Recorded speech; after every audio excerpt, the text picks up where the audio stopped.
والصلاة والسلام على سيد الأنبياء والمرسلين وعلى آله وأصحابه.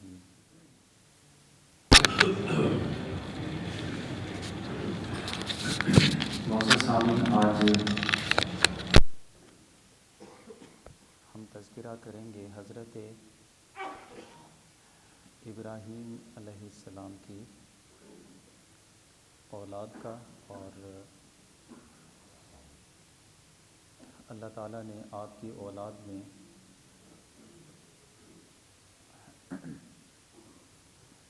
مختلف علاقوں کی جو ذمہ داریاں رکھیں اور ان میں پھر برکتیں رکھیں، اس حوالے سے ہم کچھ قرآنی آیات کی روشنی میں باتیں سمجھیں گے، اور پھر آپ ہی کی اولاد میں جو حضرت شعیب علیہ السلام کا تذکرہ قرآن پاک میں مختلف مقامات پہ کیا گیا ہے، تو انشاءاللہ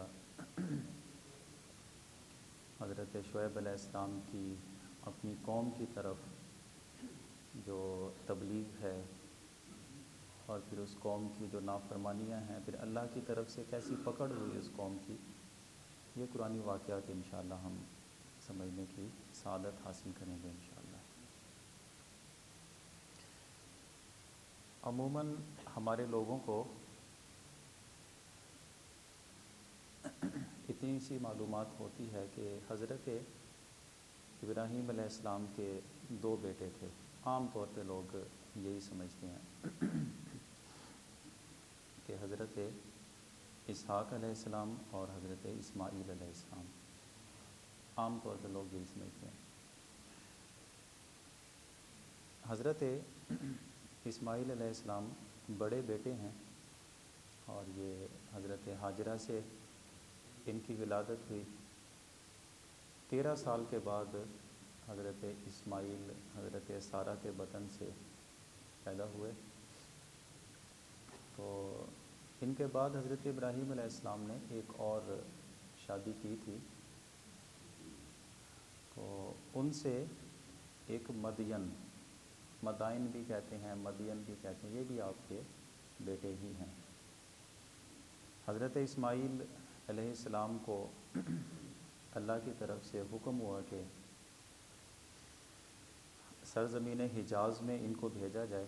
چھوٹی عمر میں ان کی والدہ کے ساتھ ہی حجاز مقدس یعنی مکہ مکرمہ میں بھیج دیا گیا تھا، اور اسحاق علیہ السلام ان کو حضرت ابراہیم علیہ السلام نے اپنے ساتھ ہی پہلے مصر میں رہے، اس کے بعد ملک شام میں چلے گئے، ملک شام میں کچھ عرصہ گزارا، دوبارہ یہ مصر میں واپس آ گئے تھے، وہیں پہ اپنے والد گرامی کے ساتھ ہی رہے۔ اور مدین بھی مصر ہی میں رہے، لیکن ان کی اولاد اور پھر ان کا جو آگے خاندان تھا، یہ حضرت اسماعیل علیہ السلام کے پاس مکہ مکرمہ میں جا کے آباد ہو گئے تھے، جو مدین تھے۔ پھر یہاں سے ان کا خاندان کچھ بڑھا، تو یہ لوگ یہاں سے ملک شام کی طرف جو علاقے جا کے ملتے تھے مکے سے، تو مدین ان کے ساتھ ملک شام کے اس نواحی علاقوں میں جا کے آباد ہو گئے تھے، تو ان کی جو آگے نسل چلی اور قبیلہ چلا، اسے اہل مدین کہتے ہیں، اور اہل مدین کی طرف ہی مدین ان کی طرف ہی حضرت شعیب علیہ السلام کو نبی بنا کے بھیجا گیا تھا۔ تو جس وقت حضرت ابراہیم علیہ السلام نے اللہ کے حکم سے حضرت اسماعیل علیہ السلام کو سرزمین مکہ میں اللہ کے سپرد کیا، تو وقتاً فوقتاً آپ ان سے ملنے آیا کرتے تھے، اور یہ بھی پیشگی ہم سمجھ لیں کہ آپ نے اپنے اولاد کی جب اللہ کی بارگاہ میں دعا کی تھی، تو آپ نے یہ دعا کی تھی، ربی حبلی من الصالحین، اے اللہ مجھے صالح اولاد عطا فرما، نیک اولاد۔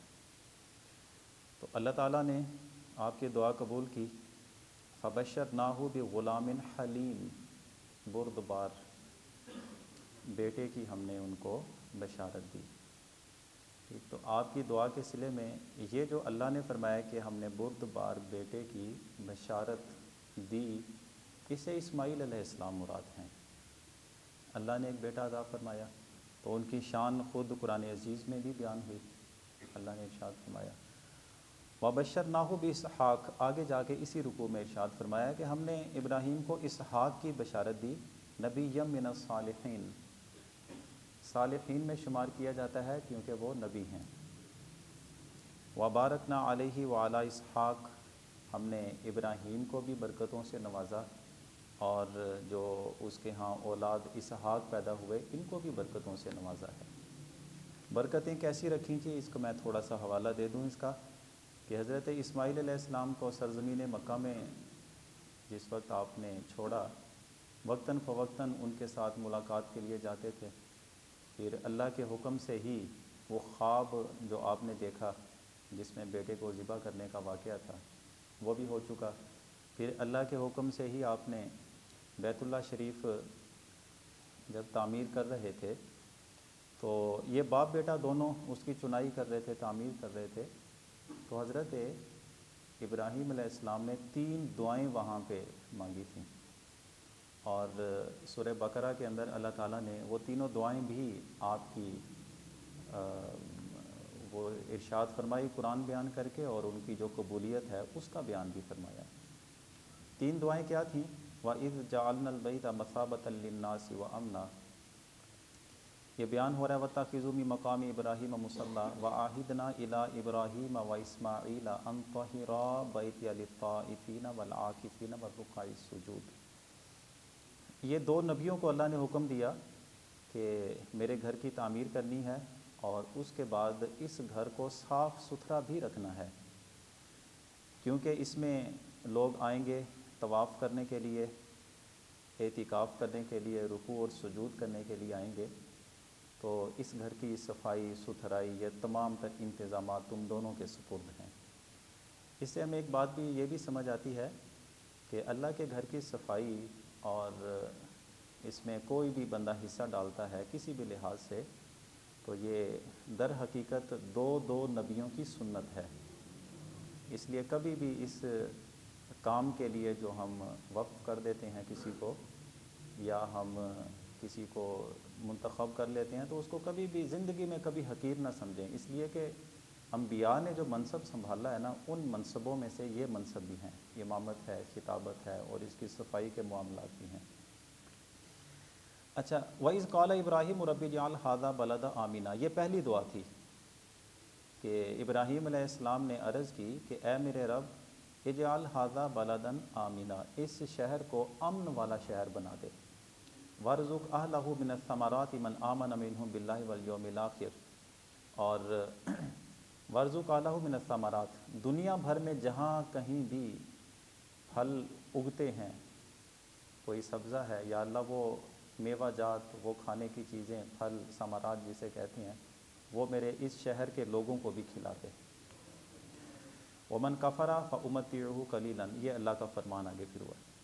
تو اس دعائے ابراہیمی کا صلہ یہ ہوا کہ آپ دیکھیں دنیا میں کہیں بھی کھانے کی کوئی چیز جہاں کہیں بھی پیدا ہوتی ہے، وہ چاہے اپنی تجارت کی نیت ہی کیوں نہ کرتے ہوں، لیکن اللہ تعالیٰ ان سب چیزوں کو مکے میں جمع کر دیتا ہے، موسم بھلے کوئی بھی ہو لیکن چیز وہاں پہ پہنچ جاتی ہے۔ یہ دعائے ابراہیمی کا ہی صلہ ہوا۔ اب اگلی آیت میں یہ دعا کرتے ہیں وَإِذْ يَرْفَعُ إِبْرَاهِيمُ الْقَوَاعِدَ مِنَ الْبَيْتِ وَإِسْمَاعِيلُ، جب اس کی چنائی ہو رہی ہے، دیواریں بلند ہو رہی ہیں، تو حضرت ابراہیم، حضرت اسماعیل، یہ دونوں اس کی بنیادوں کو اٹھا رہے ہیں، اور ساتھ کہتے ہیں ربنا تقبل منا انک انت السمیع العلیم، یہ جو ہم تیرے حکم کے مطابق تمام تر معاملات کیے جا رہے ہیں، یا اللہ ہماری یہ کوشش، ہماری یہ کاوش اپنی بارگاہ میں قبول کر لے، انک انت السمیع العلیم، سننے والا تو ہے، جاننے والا بھی تو ہے۔ اور اس کے بعد ربنا وجعلنا مسلمین لک ومن ذریتنا امۃ مسلمۃ لک، یہ ہم جو کچھ بھی تیرے حکم سے کرتے ہیں، تو آگے اس دعا کا مفہوم یہ ہے کہ مسلمین لک، ہمیں اس کو تسلیم کرنے والا بھی بنا دے، بسا اوقات بندہ نیکی کا کام کر لیتا ہے لیکن دل راضی نہیں ہوتا، بندہ تردد میں پڑا رہتا ہے، یار کم دے کر چھڑیا، اللہ خیر کرے گا پھر۔ تو دلوں کی مضبوطی کی دعا بھی ہے اسی میں، کہ ہمارے دلوں کو بھی اس پہ مضبوط کر دے۔ اسلام کا مطلب ہوتا ہے کہ اس کو تسلیم کر لینا۔ اور پھر وَأَرِنَا مَنَاسِكَنَا وَتُبْ عَلَيْنَا إِنَّكَ أَنْتَ التَّوَّابُ الرَّحِيمُ۔ اس کے بعد یہ تھا کہ تیرا گھر تعمیر کر دیا ہے، اب یہاں پہ یہ تو ایک صرف میں جانتا ہوں اور میرا بیٹا جانتا ہے، اس حجاز کے لوگ ہی جانتے ہیں، جبکہ تیرا حکم کوئی بھی حکمت سے خالی نہیں ہے۔ لوگوں کو پتہ کیسے لگے گا کہ یہ اللہ کا گھر ہے اور یہاں پہ آنا ہے؟ تب اللہ تعالیٰ نے ارشاد فرمایا کہ ابراہیم یہ پہاڑی ہے نا، اس کے اوپر کھڑے ہو کے آواز لگاؤ۔ تو آواز لگاؤ، تیری آواز نکلے گی۔ اب عرض کی باری تعالیٰ میری آواز کہاں تک پہنچ سکے گی؟ فرمایا کہ تم آواز لگاؤ، دنیا میں جتنے لوگ ہیں ان تک بھی تمہاری آواز پہنچا دوں گا، اور جو قیامت تک پیدا ہونے والے لوگ ہیں، روحیں ابھی ان کی پیدا ہیں، ان تک بھی تیری آواز پہنچا دوں گا۔ تو یوں حضرت ابراہیم علیہ السلام کی پھر آواز روحوں تک پہنچائی گئی۔ اگلی آیت میں تیسری دعا کا ذکر ہے جو عرض کرتے ہیں ربنا وبعث فیہم رسولا منہم یتلو علیہم آیاتک ویعلمہم الکتاب والحکمۃ ویزکیہم۔ 4 صفات ذکر کر کے ایک رسول جناب ابراہیم علیہ السلام نے مانگا تھا اللہ سے۔ وہ 4 صفات کون سی؟ یا اللہ اس رسول کو ان لوگوں میں بھیج دے، نمبر 1 تیری آیات کی تلاوت کرے، پھر تیری آیات کی وہ تعلیم بھی لوگوں کو عطا فرمائے، حکمتیں بھی سکھائے، اور ان کا تزکیہ نفس بھی کرے، یعنی ظاہر بھی پاک کرے اور باطن بھی پاک کرے۔ تمام تر مفسرین نے لکھا کہ یہ جو انہوں نے دعا مانگی ربنا وبعث فیہم رسولا، یا اللہ وہ رسول ان میں بھیج دے، یعنی مکے والوں میں۔ تو اس دعا کے صلے میں اللہ رب العزت نے جو بیٹا آپ کا ساتھ کھڑے ہو کے دعا مانگ رہا تھا کہ یا اللہ وہ رسول بھیج دے، یہ رسول حضور سید عالم صلی اللہ علیہ وسلم کی صورت میں مکے میں پیدا ہوئے تھے، اور اللہ تعالیٰ نے جناب ابراہیم کے ساتھ جو ان کے بیٹے کھڑے ہو کے دعا مانگ رہے تھے، تو انہی کی نسل میں حضور صلی اللہ علیہ وسلم کو اللہ تعالیٰ نے پیدا فرمایا ہے۔ تو جناب اسماعیل علیہ السلام نے جو دعا کی ہے، ان کی اولاد میں یہی ایک نبی ہوئے ہیں اور وہ حضور صلی اللہ علیہ وسلم ہیں۔ باقی جتنے بھی انبیاء ہوئے ہیں وہ حضرت ابراہیم علیہ السلام کے دوسرے بیٹے حضرت اسحاق کی اولاد میں سے ہوئے ہیں۔ تو یہ جو اللہ تعالیٰ نے ان کی دعا قبول کی تھی، اور حضرت اسماعیل علیہ السلام کے لیے جو دعا کی تھی ابراہیم علیہ السلام نے، ربی حبلی من الصالحین، اس کو صالحین میں سے بنا دے، اللہ تعالیٰ نے یہ صالحیت ان میں عطا فرمائی رکھی، پھر وہی چلتی رہی حتیٰ کہ حضور صلی اللہ علیہ وسلم ان کی اولاد میں پیدا ہوئے۔ اب دوسرے بیٹے جو ان کے اسحاق علیہ السلام ہیں، وہ ساری زندگی حضرت ابراہیم علیہ السلام کے ساتھ ہی رہے، اور حضرت ابراہیم علیہ السلام کے وصال فرمانے کے بعد اسحاق علیہ السلام نے پھر سارا معاملہ سنبھالا، اللہ تعالیٰ نے ان کو نبوت بھی عطا فرمائی۔ تو حضرت اسحاق علیہ السلام کی جو شادی ہے، یہ حضرت ابراہیم علیہ السلام نے اپنے جو رشتہ دار تھے، تو اپنے بھائی کی اولاد میں ان کی شادی کی، تو اللہ تعالیٰ نے 2 بیٹے عطا فرمائے اسحاق علیہ السلام کو۔ یہ بڑا دلچسپ معاملہ ہے جو ہمارے معلومات کے لیے بھی ہے، اور بہت سارے اشکالات جو قرآن عزیز کی تفسیر پڑھتے ہوئے ہمارے ذہنوں میں آ سکتے ہیں، بہت ساری چیزیں بھی حل ہو جاتی ہیں اس میں۔ اسحاق علیہ السلام کی اولاد میں 2 بیٹے ہیں، ایک یعقوب علیہ السلام ہیں، اور دوسرے جو ہیں ان کے بارے میں 2 لفظ آپ کو ملیں گے کہ عیس بھی ذکر کیا گیا ہے، عین یا اور صاد، عیس، اور عیسو یہ نام بھی ذکر کیا گیا ہے، عین یا سین واو، عیسو کے نام سے۔ عیس زیادہ مشہور ہیں عین یا اور صاد کے ساتھ۔ اب اتفاق ایسا ہوا کہ حضرت اسحاق علیہ السلام کو عیس کے ساتھ بڑی محبت تھی، شکار وغیرہ کے لیے اکثر ان کو بھیجتے تھے، اور توجہ بھی کافی رکھتے تھے ان کی طرف۔ اور یعقوب علیہ السلام یہ ان کی نسبت زیادہ شکار کرنے کے عادی نہیں تھے، یہ اپنے زیادہ تر مراقبے میں رہتے تھے، یعنی گھر میں رہنا اور اللہ کے حضور عبادت کرتے رہنا، یہ معاملات غالب تھے۔ والدہ کو حضرت یعقوب کے ساتھ بڑی محبت تھی، ایک وقت ایسا ہوا کہ آپس میں دونوں بھائی کبھی بحث و مباحثہ بھی ہوتا تھا۔ ایک دفعہ حضرت اسحاق علیہ السلام جب اپنی عمر کے آخری حصے میں تھے اور بینائی بھی کافی کمزور ہو چکی تھی ان کی، تو انہوں نے بلایا عیس کو اور کہا کہ بیٹا اس عمر میں جب بینائی بھی کمزور ہو چکی ہے، میں شکار وغیرہ پہ خود نہیں جا سکتا، آج میرا بڑا جی چاہ رہا ہے کہ تم کوئی بکری یا کوئی ہرن شکار کر کے لاؤ اور اس کے کباب بنا کے مجھے کھلاؤ۔ تو اب وہ بھی نخرہ ہے، بیٹا ہے، پوچھتا ہے کہ ابا جان میں اتنی محنت کر کے لاؤں گا، آپ کیا کریں گے؟ تو کہا کہ بیٹا میں تمہیں ایک بڑی شاندار دعا دینے والا ہوں۔ وہ ان کی بیوی نے سن لیا کہ آج عیس کو بڑی شاندار ایک دعا ملنے والی ہے، تو عیس چلے گئے اپنا شکار کرنے کے لیے۔ والدہ نے کہا کہ یہ وہ موقع ہے کہ میرا بیٹا یعقوب بھی اپنے باپ کی دعائیں لے لے۔ تو یعقوب سے کہا کہ ایسا کرو، گھر میں جو بکری ہے نا اس کو ذبح کرو، جلدی سے کباب بنا کے اپنے والد کو پیش کرو، میں چاہتی ہوں کہ وہ دعا کا حصہ تمہیں مل جائے۔ تو حضرت یعقوب علیہ السلام نے ایسے ہی کیا، باپ کی خدمت میں وہ گوشت پیش کیا، کباب بنا کے انہوں نے کھائے اور کہا کہ اے اللہ میرے جس بیٹے نے مجھے آج خوش کیا ہے اور کباب بنا کے کھلائے ہیں، اے اللہ اس کی اولاد میں نبیوں کی کثرت فرما دے، کثرت سے اس کی اولاد میں انبیاء کو بھیجنا۔ تو والدہ بڑی خوش ہو گئی کہ میرے بیٹے کو دعا مل گئی۔ وہ عیس جب ہرن کا گوشت لے کے آئے، کہا کہ ابا جان بس تھوڑا سا انتظار کریں۔ انہوں نے کہا بیٹا ابھی تو نے مجھے کھانا کھلا دیا۔ اس نے کہا ابا میں تو ابھی شکار کر کے آیا ہوں۔ تو کہا کہ لگتا ہے کہ پھر یعقوب نے ایسا کیا ہے۔ اب وہ عیس کو غصہ آ گیا کہ میرے بھائی یعقوب نے یہ کیا کیا، جبکہ باپ نے میرے ساتھ وعدہ کیا تھا کہ تمہیں ایک شاندار دعا دینے والا ہوں، اب دعا تو وہ لے گیا۔ عیس نے قسم اٹھا لی کہ اب میں اس کو زندہ نہیں چھوڑوں گا۔ ماں نے سمجھایا کہ تم ایسا کرو، قسم نہ اٹھاؤ، قسم واپس لو۔ باپ نے بھی کہا بیٹا تم بھی اپنے حصے کا لے کر آؤ، تمہیں بھی بڑی شاندار دعا دینے والا ہوں۔ تو عیس نے اپنے حصے کا کام کیا۔ جب وہ ان کے سامنے کھانا پیش کیا تو انبیاء کی کثرت کی دعا تو ان کے لیے ہو چکی تھی۔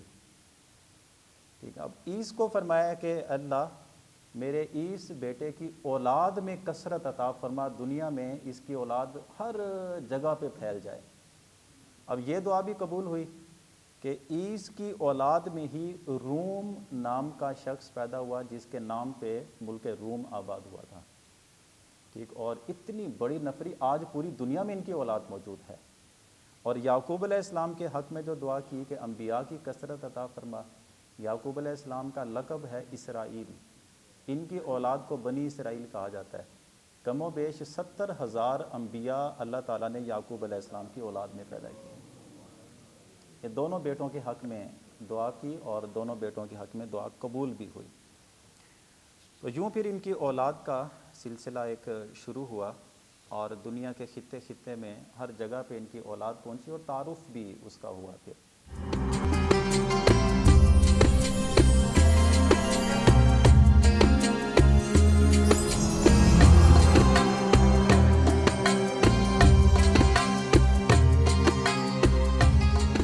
تیسرا بیٹا میں نے جیسے پہلے عرض کیا کہ مدین نام کا، ان کی اولاد اور خاندان سارا اپنے تایا حضرت اسماعیل علیہ السلام کے پاس چلے گئے تھے، وہیں پہ جا کے آباد ہوئے۔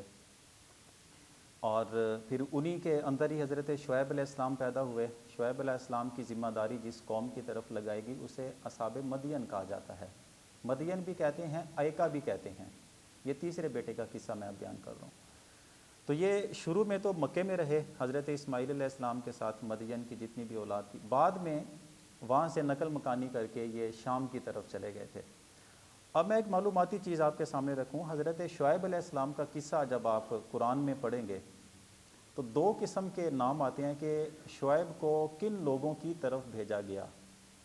ایک جگہ پہ ذکر آتا ہے کہ ان کو مدین کی طرف بھیجا گیا، اور ایک جگہ پہ تذکر آتا ہے کہ ان کو اصحاب ایکا کی طرف بھیجا گیا۔ وہاں سے پڑھنے والے کو یوں لگتا ہے کہ شاید جیسے میں نے آج ایک تفسیر پڑھی اس میں لکھا ہوا تھا شعیب علیہ السلام واحد نبی ہیں جن کو 2 قوموں کی طرف بھیجا گیا۔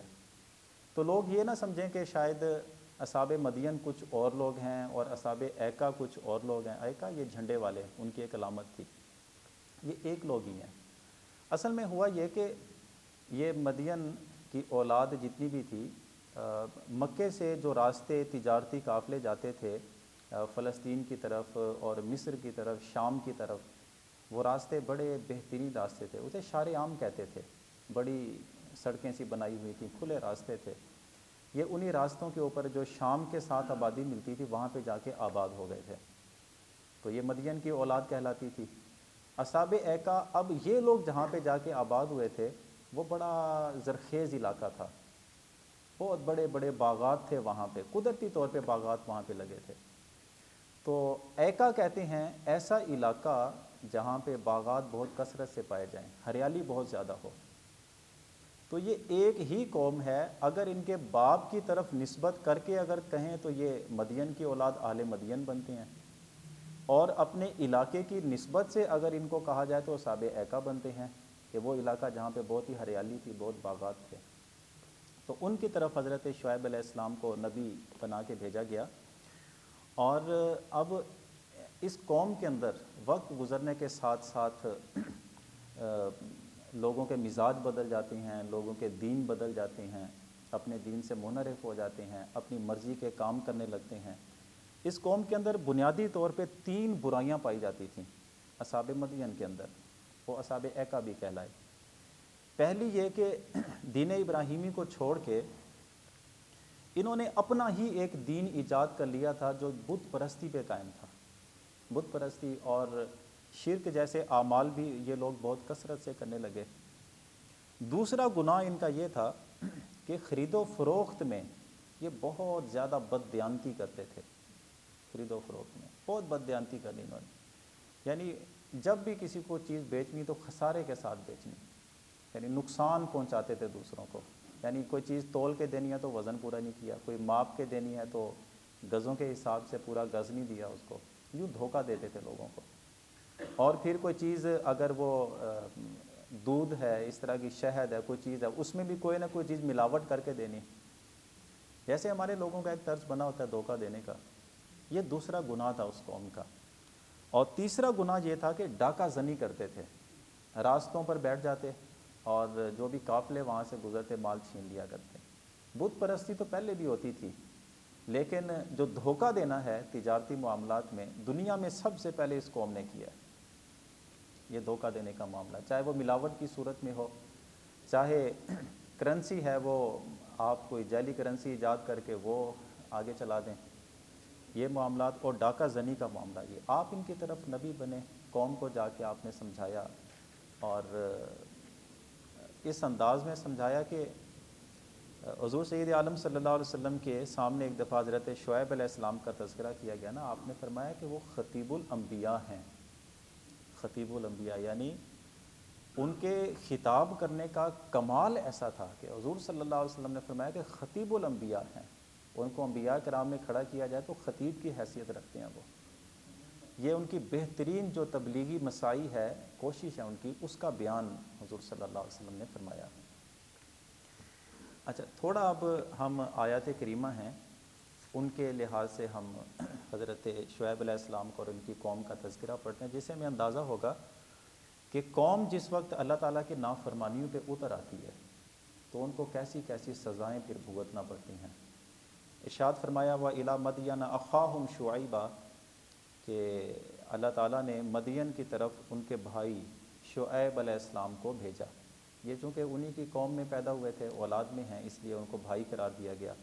قَالَ يَا قَوْمِ اعْبُدُوا اللَّهَ مَا لَكُم مِّنْ إِلَٰهٍ غَيْرُهُ، یہ ان کا پہلا گناہ تھا، اس سے منع کر رہے ہیں کہ اللہ کی عبادت کرو، کہ اللہ کے علاوہ کوئی اور معبود حقیقی ہو ہی نہیں سکتا۔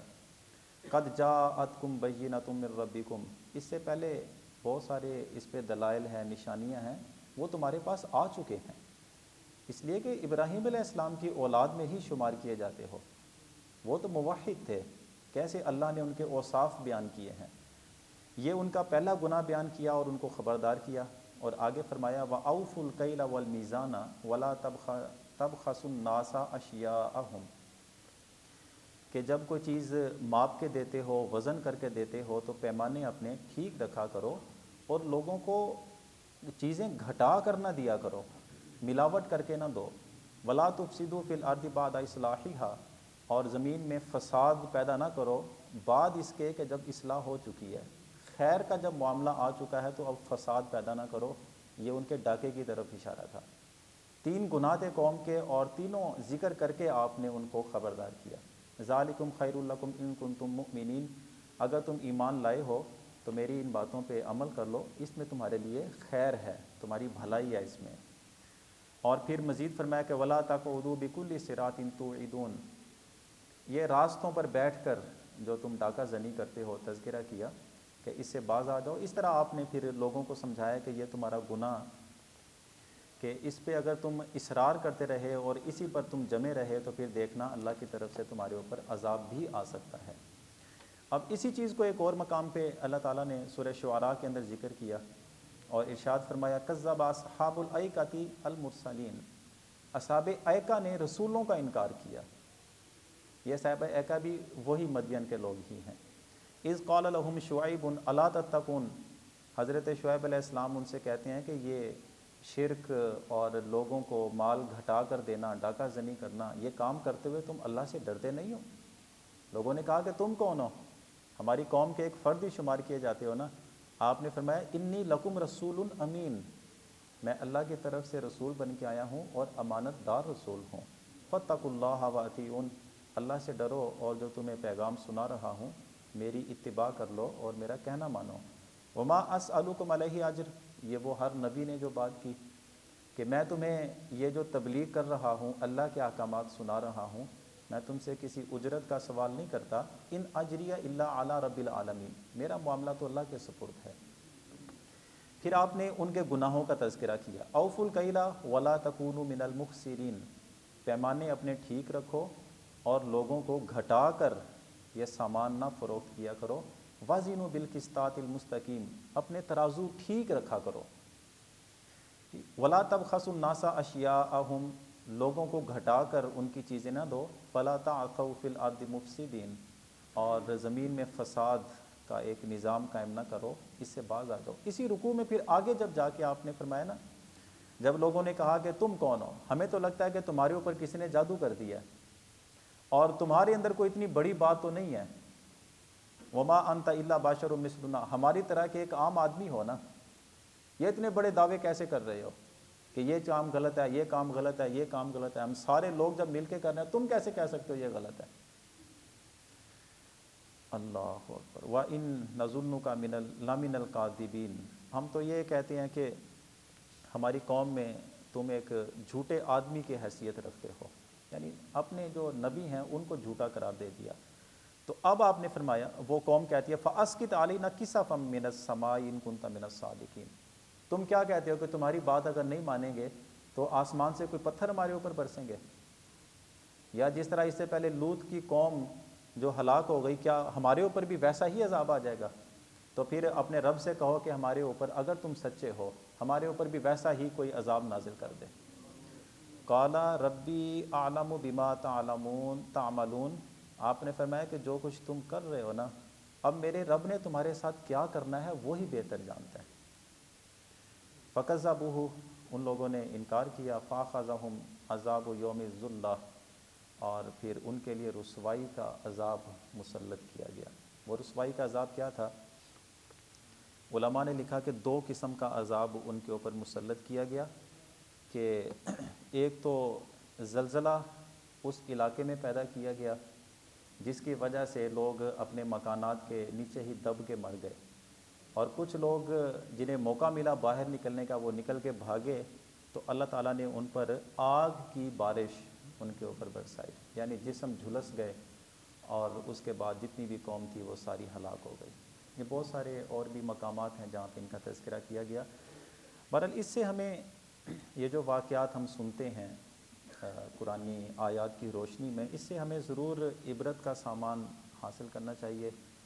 اپنے جو اعمال ہیں ان کی اصلاح بھی کرنی چاہیے. سورہ مطففین کے شروع میں اللہ رب العزت نے ارشاد فرمایا نا, وَيْلٌ لِّلْمُطَفِّفِينَ, یہ جو گھٹا بڑھا کے بیچنے والے ہیں ان کے لیے ویل ہے. ویل یا تو کلمہ عذاب کو کہتے ہیں, جیسے کسی کو بد دعا دے دی جاتی ہے, یا یہ جہنم کی گھاٹیوں میں سے ایک گھاٹی ہے. اور یہ سب سے گہری گھاٹی جسے کہا جاتا ہے نا، وہ ویل نام کی گھاٹی ہے۔ تو یہ جو گھٹا بڑھا کے چیزیں فروخت کرنے والے ہیں، ان کے لیے یہ دوزخ کا عذاب ہے، وہ وادی ہے ان لوگوں کے لیے۔ اذا تالو الذین اذا تالو علی الناس یستوفون، جب وہ کسی سے کوئی چیز لیتے ہیں تو اوپر پوری نگرانی کے ساتھ وزن بھی پورا کرواتے ہیں، پیمائش بھی پوری کرواتے ہیں۔ وَإِذَا كَالُوهُمْ أَوْ وَزَنُوهُمْ يُخْسِرُونَ، جب انہوں نے کسی اور کو وہ چیز بیچنی ہوتی ہے، پیمائش والی چیز ہے، تو اس میں کمی کیسے کرتے ہیں؟ ہمارے بھی ایک طریقہ رائج ہے، آپ کوئی سوٹ خریدنے جائیں تو آپ کو کہا جاتا ہے کہ یہ میٹر کے حساب سے اتنے روپے کا میٹر ہے، بندہ کہتا ہے میٹر کے حساب سے، جب وہ اس کی پیمائش کرتے ہیں وہ گزوں کے حساب سے کرتے ہیں۔ اب گز ہوتا ہے اللہ بھلا کرے 36 انچ کا غالباً، اور جو میٹر ہے وہ 39 انچ کا ہوتا ہے، 3 انچ کی ڈنڈی مار لی۔ زمینوں کی پیمائش کر کے پلاٹنگ جب کی جاتی ہے تو کیوں جب وہ مکان بن جاتے ہیں، کسی کا پلاٹ پڑا ہوا ہے تو وہ جنابے والا کیا ہوتا ہے کہ اتنے فٹ جگہ کم ہو گئی ہے جی، کیا کریں اب؟ تو پیمائش کر کے جو چیزیں دی جاتی ہیں اس کے معاملے میں بھی فرمایا، اور جو وزن کر کے چیزیں دی جاتی ہیں اس کے بارے میں بھی فرمایا۔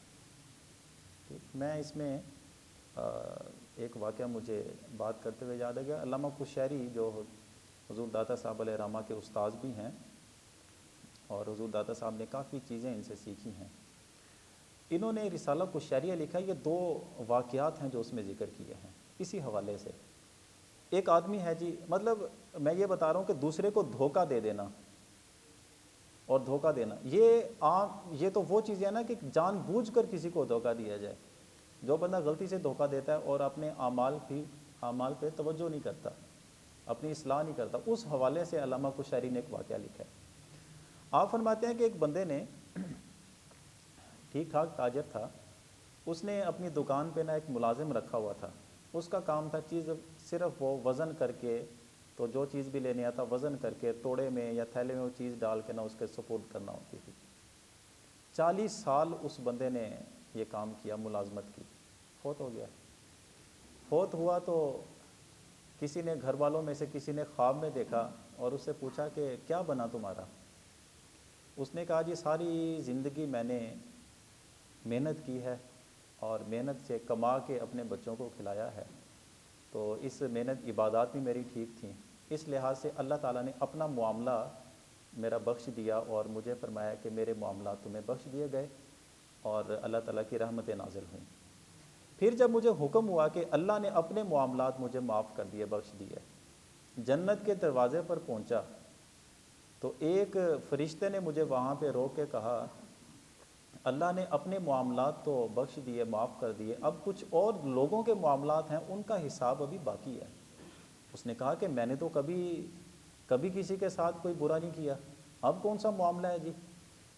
تو اس سے کہا گیا کہ لوگوں کو وزن کر کے جو چیز دیتے تھے وہ جو ترازو تھا جس میں دوسرے کی چیز رکھ کے وزن کرنا ہوتا تھا، اس ترازو کو کبھی تو نے محسوس کیا تھا؟ کوئی گھی لینے آتا تو اسی حصے میں ڈال کے وہ جو بنا ہوتا ہے جی، کیا اسے کہتے ہیں، ترازو سا، وہ پلہ سا، پاٹ سا، جو بھی کہہ لیں، اس میں ڈال کسی نے اگر کوئی، اب وہ لیکوڈ چیز ہے وہ دی، تھیندا لگ جاتا ہے جی، اب اس کے بعد تم نے گندم ڈال دی، اس کے بعد تم نے جو بھی اسی میں اس کو تول کے دے دی، اس طرح کرتے کرتے وہ پلے کے نیچے اوپر اس طرح تھوڑی مٹی سی جمی ہوتی ہے۔ کہا کہ 40 سال میں نے دھیان نہیں رکھا، بس وہ مٹی جمی ہوئی تھی، اور میں لوگوں کو سامان جب میں تول کے وزن کر کے دیتا تھا تو ظاہر ہے وہ مٹی کا وزن بھی ساتھ ہی شامل ہو گیا، تو یوں ماسا کر کے نا، تو 40 سال کے بعد اب جس وقت میرے پورے 40 سال کے اس وزن کا حساب کیا گیا ہے تو وہ 4 من کے قریب وزن بن گیا۔ تو فرشتوں نے کہا کہ یہ 4 من جن لوگوں کو چلا گیا ہے وہ جب تک اپنا حق معاف نہیں کرتے جنت میں جانے کی اجازت نہیں ہے۔ کیا بنے گا جی ہمارے لوگوں کا؟ یہاں تو معاملہ ہی بڑا خراب ہو گیا۔ ایک بندہ جو مزدوری کرنے والا بوجھ اٹھا کے تو وہ اجرت لیتا ہوتا، کھانا کھا رہا ہے، ایک آدمی آیا، اس نے کہا یار لکڑیوں کا ایک گٹھا میں نے وہ رکھا ہوا ہے جنگل میں، وہاں سے اٹھا کے نا میرے گھر تک چھوڑنا ہے، کتنی اجرت لوگے؟ اس نے کہا بھائی کھانا کھانے کی اجازت دو گے؟ تو کہا کہ پھر کھانا تم کھاؤ، میں کسی اور پہ بات کر لیتا ہوں۔ اور ٹھیک ہے چلے میں تمہارے ساتھ چلتا ہوں. کھانا وہیں پہ رکھا چلا گیا. اس آدمی سے کہا کہ سہارا دے کر نا میرے ذرا سر پہ یہ گٹھا رکھوا دو. گٹھا اٹھا کے لے کے جا رہا ہے. اب وہ کھانا کھایا تھا تازہ, دانتوں میں اس کے ذرات تھے, الجھن سی ہونے لگی. اب وہ سوچتا ہے کہ میں گٹھے کو نیچے پھینک کے اپنے دانت صاف کر کے تو پھر بعد میں اوپر کون رکھوائے گا, اور اسی طرح چلتا جاؤں تو مشکل ہو گئی ہے میرے لیے, اور دانتوں کی الجھن بڑی مجھے تنگ کر رہی ہے. کیا کیا, گٹھے کا ایک تنکا توڑا, تنکا توڑ کے اپنے دانت صاف کیے, سکون آ گیا اور وہ چلتا جا رہا ہے. بات بھول گئی, فوت ہو گیا. اس کو کسی نے خواب میں دیکھا, میاں کیا بنا؟ کہا کہ محنت مزدوری کرتا تھا, بخشش ہو گئی. لیکن بس ایک معاملہ ابھی تک اٹکا ہوا ہے. میرے رب کی طرف سے مجھے یہ آواز آئی کہ ایک تنکے کا جواب دے دو اور اس کے بعد جنت میں چلے جاؤ. کب قیامت قائم ہو, کب اس آدمی سے ملاقات ہو, کب میں اس سے تنکے کی بات کروں, اور اس کے بعد تنکے کا مجھے حساب و کتاب دے کے اس سے معذرت کر کے معافی مانگ کے پھر جنت کی بہاریں ملیں. اس سے ہمیں ضرور خوف زدہ ہونا چاہیے کہ لین دین کے جو معاملات ہوتے ہیں نا, اس میں بڑا محتاط رہنا چاہیے. تو حضرت شعیب علیہ السلام کی قوم کا تذکرہ جو قرآن عزیز میں بالخصوص کیا گیا ہے, وہ اسی لیے شرک کا معاملہ ہے. وہ تو پہلے بھی ہو رہا تھا, لوگوں نے سزائیں بھگتی ہوئی تھیں. اس کے ساتھ 2 گناہوں کا مزید اضافہ ہو گیا تھا. ایک ڈاکہ زنی کرنا, لوگوں کا مال چھین لینا, اور دوسرا خرید و فروخت کے جو معاملات میں اس میں کوتاہی کرنا. یہ دونوں معاملات تھے جس کی وجہ سے اللہ تعالیٰ نے اس قوم کو عذاب دیا تھا. تو ضرور ہمیں ان سارے واقعات کو پڑھنا چاہیے, عبرت حاصل کرنی چاہیے. ہم دعا کرتے ہیں کہ جو باتیں, جو واقعات ہم سنتے ہیں, سمجھتے ہیں, اللہ ہمیشہ اپنے قلوب و اذہان میں ان کو محفوظ کرنے کی توفیق دے. اور جو ہماری اصلاح کا اس میں پیغام ہے, اللہ ہمیں اپنے اعمال کی اصلاح کی بھی توفیق عطا فرمائے. وما توفیقی الا باللہ.